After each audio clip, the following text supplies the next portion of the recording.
All right, everybody, welcome back to another deep dive. Yeah. Today we're going to be tackling a topic that might not be super exciting, but it is definitely something that could impact a lot of our listeners. Absolutely. We're talking about sleep apnea and life insurance. Uh-huh. And so specifically, we're going to be looking at this snippet from a life insurance broker's website, Okay.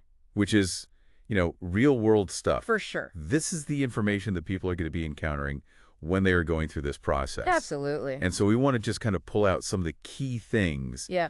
that that people should be aware of. Yeah. And so this deep dive is really for anybody who's either thinking about getting life insurance and has sleep apnea, or maybe already has life insurance and has sleep apnea and wants to see, if they can maybe get a better deal, or is there something that they should be doing differently? Right. So yeah, that's a great point. we're going to be talking about all those things. So let's just jump right in. Okay. The first thing that I thought was interesting in this piece Okay.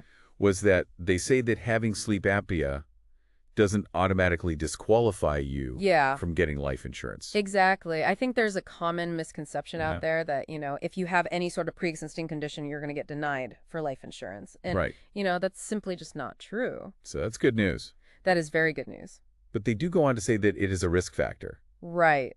So, let's get real about how much of a risk factor is it. Like, if I forget to wear my CPAP for one night, is that going to, totally Right. tilt my chances of getting... I think what insurers are really looking at is Okay. the overall trend of your health. Okay. And how well you're managing your sleep apnea. So one night is not going to Yeah. throw everything off. Okay. But if you consistently are not using your CPAP or you're not managing your sleep apnea effectively, Yeah. that's when it's going to become a bigger issue. So it's really about showing that you're taking steps to be healthier. Exactly. Not that you're perfect every single night. Exactly. Yeah. Because let's be real, who is perfect? Yeah, that's true. Every single night. Nobody's perfect. Right.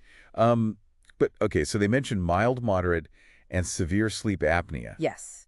And I think a lot of times people hear the term sleep apnea and they just kind of lump it all together. Right. Can you explain what those actually mean in terms of like what somebody's experiencing? Yeah, for sure. So somebody with severe sleep apnea, they might be waking up gasping for air Okay. multiple times a night.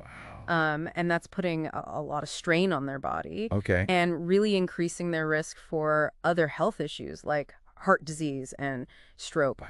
Moderate sleep apnea, is a little bit less intense, Okay. but they're still having frequent sleep disruptions Okay. and it's impacting their quality of life. Okay. And then mild sleep apnea is the least disruptive. Okay. But even then, it's something that's important to address, Yeah. especially when it comes to life insurance. Because it could still potentially develop into something more serious. Exactly. So it's a spectrum. Yeah, it is a spectrum. Not just one thing. Right. And that kind of leads into the next point, which is that the source talks about how it's not just sleep apnea in isolation Yes. that they're looking at, but also these related conditions. Exactly. So things like high blood pressure, heart disease, obesity. Right. Can you talk a little bit about how those all kind of tie together? Yeah, I mean, you have to think of the insurance company as like a detective. Okay. They're putting together all of these pieces of information to get the full picture of your health. Okay. And so if you have sleep apnea and you also have high blood pressure, that's going to be a bigger risk Okay. than if you just have sleep apnea Makes sense. alone. So they're looking at the big picture, not just this one thing. Exactly. Okay. So let's talk about the different types of life insurance because they mentioned three main categories. Okay. Fully underwritten, simplified issue, and guaranteed issue. Right. Can you just give like a really quick overview of what each of those means? Sure. So fully underwritten is kind of like the gold standard of life insurance. Okay. It typically has the best rates, Uh-huh. but it does require a medical exam. Okay. Simplified issue is kind of like the middle ground. Okay. There's no medical exam, Okay. but you will have to answer some health questions. Uh-huh. And the rates might be a little bit higher. Okay. And then guaranteed issue is kind of like the safety net. Okay. It's guaranteed approval. Okay. No health questions asked, Okay. but it also comes with the highest premiums. Okay. So there's a trade-off there There is definitely a trade-off. at each level. Right. So the question is for our listeners out there who have sleep apnea, Yeah. what kind of policy should they be going for? So it really depends on a number of factors, Uh-huh. like the severity of their sleep apnea, Yeah. any other health conditions they have. Uh-huh. So somebody with mild sleep apnea that's well managed, Uh-huh. they might be a good candidate for a fully underwritten policy Okay. and get a really good rate.